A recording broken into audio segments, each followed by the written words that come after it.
300 करोड़ में पब्लिक ऐसे मूव की जाएगी, हमको जरा सा भी अंदाजा नहीं था।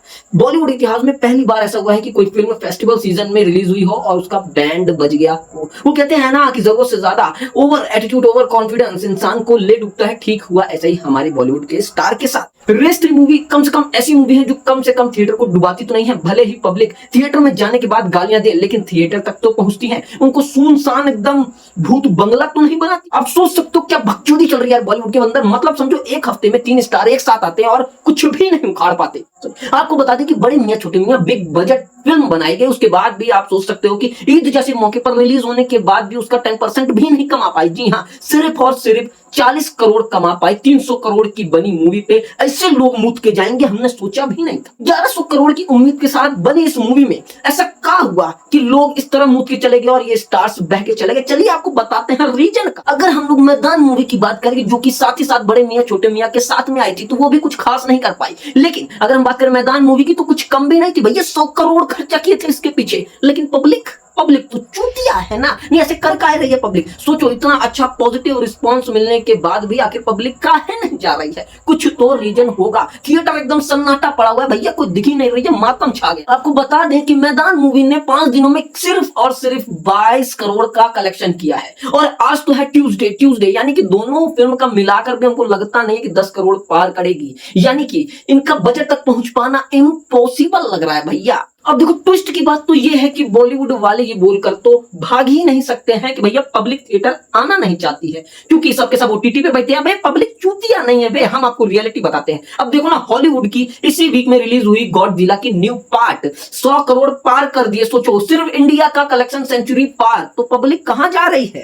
कंटेंट की तरफ। और आप क्या बना रहे हो अभी तो भैया? और है, रुको। मलयालम इंडस्ट्री के बारे में तो जानते होंगे। कहां मलयालम इंडस्ट्री चींटी के बराबर और कहां बॉलीवुड इंडस्ट्री हाथी के बराबर। दोनों में जमीन आसमान का फर्क है। फिर भी मलयालम की 4 मूवीज ने मिलकर 600 करोड़ पार कर दिए। और ये सुनकर आपके कान से लेके जहां जहां छेद होंगे सब फट जाएंगे। इन चारों मूवीज का बनने में सिर्फ और सिर्फ 130 करोड़ का बजट आया था, फिर भी 600 करोड़ पार कर गई इस वीकेंड। तो सोचो गलतियां कहां है, हमारे बॉलीवुड में या बाहर? तो चलो आपको ले चलते हैं सच्चाई की ओर। आखिर क्या है इनके अंदर की भड़ास, काहे पब्लिक बॉलीवुड से दूर भाग रही है। टोटल आपको 3 रीजन बताएंगे। इन 3 रीजनों में आप समझ जाएंगे कि काहे बॉलीवुड हमारा डायरेक्ट आसमान से नीचे की ओर धंसता हुआ चला जा रहा है। तो सबसे पहला रीजन है बजट। जी हाँ, सबसे पहला रीजन बजट ही है, क्योंकि हमारे बॉलीवुड के जो महान लोग हैं वो पहले ही रिलीज कर देते हैं कि भैया 300 करोड़ में, भैया 100 करोड़ में, भैया 200 करोड़ में बनी है। जबकि आज का टाइम ऐसा चल रहा है कि जब तक बजट छुपा के रखा जाए तब तक ही फिल्में सुरक्षित है, तब तक ही फिल्में कमाई कर रही हैं। क्योंकि जैसे ही पता चलता है पब्लिक को कि भैया ये 100 करोड़ की बनी है, ये 200 करोड़ की बनी है, तो भैया पहले ही वो दिमाग में बैठा लेते हैं कि इसका कंटेंट देखने लायक है या नहीं देखने लायक है। वरना मैदान जैसी मूवी जो 100 करोड़ में बनी हो और पब्लिक को पता चल जाए कि इसका कंटेंट ऐसा है, उसके बाद भी ना देखने जाए, ये तो भैया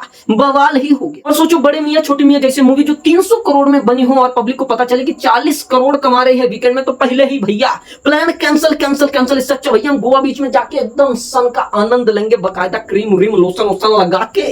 और दूसरा रीजन आपको बताते हैं, जिसे सुनने के बाद आप भी बोल देंगे भैया 100% आप सच बोल रहे हो, एकदम कसम खा के बोलते हैं भैया, हम झूठ नहीं बोलते हैं यार। दूसरा रीजन यही है कि देखो आज के टाइम पे लोगों को क्या लगता है कि जो दिखता है वही बिकता है। और यही स्ट्रेटजी को बॉलीवुड वालों ने फॉलो कर लिया है। यानी कि बॉलीवुड फिल्मों का बेमतलब का प्रमोशन करवाना। उन्होंने अपने स्टारों को इतना ज्यादा ऑनलाइन और ऑफलाइन एक्टिव कर दिया है प्रमोशन करवाने के लिए कि भैया पब्लिक पक गई है इनको हर जगह देख देख के। जबकि आज का समय ऐसा है कि जितना ज्यादा आप छुपोगे उतना ज्यादा भैया तड़पेंगे आपको देखने के लिए। मेरे को तो सबसे बढ़िया लगा रणबीर कपूर की अभी जो आई थी भैया एनिमल। भैया आपने रणबीर कपूर को कहीं पे भी देखा प्रमोशन करते हुए, किसी भी लाइव इवेंट या किसी भी तरह का इंटरव्यू देते हुए? और पब्लिक ने क्या जबरदस्त यार उसको रिस्पांस दिया है। आपने तो एनिमल देखी ही।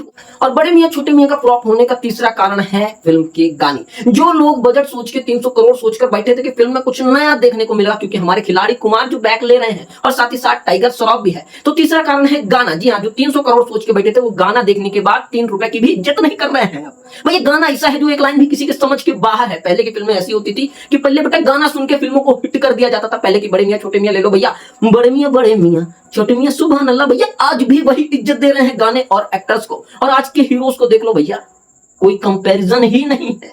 मैदान और बड़े मियां छोटे मियां के सबसे बड़ा फ्लॉप होने का रीजन तो सबसे पहले यही है बॉलीवुड का कि पहले तो देखो बायोपिक का आपने लहर छोड़ दी एक साथ, और बायोपिक खत्म क्या हुई कि एक्शन मूवीज की लहर आपने एकदम बाढ़ लगा दिया बे, मतलब खड़े होने की जगह भी नहीं है। एक तो देखो 4 साल पहले हमारी वॉर आई थी जहां पे ऋतिक रोशन और टाइगर श्रॉफ की क्या केमिस्ट्री दिखाई थी, इन दोनों को साथ में देखकर पब्लिक एकदम बौरा गई थी बे, देखने के लिए इनको तड़प गई थी। सेम 4 साल बाद वैसा ही आप टाइगर और अक्षय को लाकर कर रहे हो, तो भैया कौन देखेगा सेम टू सेम सिनेमा? एक बार देख लिया ना बे, एक ही बार एक ही स्टोरी एक ही जोक पे कितना हंसोगे बे। वैसा ही सेम मैदान के साथ हुआ भैया, चक दे इंडिया फिल्म आज भी लोगों के दिमाग से नहीं उतरी है, और वैसा ही सेम पैटर्न की फिल्म बना के आप फिर से पब्लिक के सामने परोसोगे तो भैया कहां से देखेंगे? अबे चूतिया थोड़ी है पब्लिक जो तुम्हारे ऊपर अपने पैसा बर्बाद करेंगे। देखो भैया बड़े मियां छोटे मियां और मैदान मूवी के फ्लॉप होने के यही रीजन हमको समझ में आए, जो कि बॉलीवुड की तरफ से एकदम सही सही साबित तो हो रहे हैं। अब आप लोगों को क्या लगता है भैया कमेंट सेक्शन में जाके जरूर जरूर बता देना, ठीक है ना। तो भैया और सबसे ज्यादा जरूरी है देखो आंखों की सुरक्षा, तो चश्मा उस्मा लगा के जाना, एकदम 3D वाले ग्लास, आंखों को नुकसान नहीं पहुंचना चाहिए क्योंकि आंखें मस्त तो शरीर स्वस्थ।